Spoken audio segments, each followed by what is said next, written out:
Hello, good morning GTA Cars. Nandito tayo sa shop ngayon. So, busy day. Always, every day guys. So, maraming salamat sa ating mga clients. Meron tayong mga walk-in clients ngayon. Eto sila sir, sila ma'am. Papacheck ng kanilang EcoSport. At may lumalabas daw na error. So, based dun sa ating checking, baka possible battery issue. Or check muna natin, baka yun lang. Sana, hindi pa inabot yung ibang mga issue nila.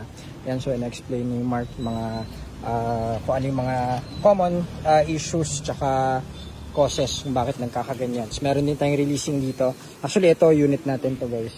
For releasing itong Brisbane Brown natin na EcoSport. So, finifinishing na po yan. Tapos ito mga for releasing natin. Mga 4 timing set ito. Ayan, mga second gen natin na EcoSport. So, 4 po yan yung i-release natin na second gen 2019 and above na EcoSport. Tapos, ito naman ang ating Ford Fiesta. Hindi sa atin to, sorry. Hindi po sa atin galing to, nabili nila sa labas tong Ford Fiesta all the way from Pangasinan. So, meron silang issue sa kanilang Ford Fiesta. Nalolobat daw, nagpalit na ng mga alternator and everything. So, ngayon, problem solved, easy fix. So, okay na po yung Fiesta. Further testing na lang, mga another day para kumpleto at siguradong mabibiyahin na ulit nila sa malayo.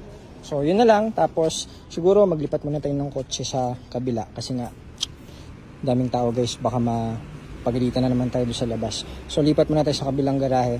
Ito rin, tapos na ang ating Ford Fiesta.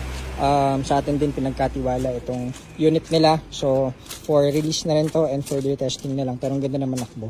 Mas tumahimik pa yung mga engine. Ito mga hindi galing sa atin yung mga unit ito guys to. Tsaka itong mga Fiesta. So yan, mga clients natin. Tapos yun, meron pa tayong isa doon, color blue. Okay na rin yan. Ayaw mag-start galing sa kasa, pina-check nila everything. So 1 month na doon. Ano na si sir, dito na lang siya pinaubayan na lang sa atin yung kanyang EcoSport. So ngayon, all running na rin. So lahat yan documented, kompleto po lahat yan sa ating mga from diagnostics sa mga pinapalitang parts. Kompleto lahat yan. So yung mga units, buhay na ulit, pwede nilang magamit. At ito yan, unit natin to guys, new arrival. So wala pa tayong video na to. 2019 na second gen, pogi color white. Hindi lang siya push start, hindi siya sunroof. So available yan soon, sobrang busy pa lang natin. So tapusin muna natin yung mga kailangan. Tapos para tuloy-tuloy ang ating mga galaw dito sa shop. So yun muna, good morning GTA Cars. Later ulit at may mga walking pa tayong clients. Salamat!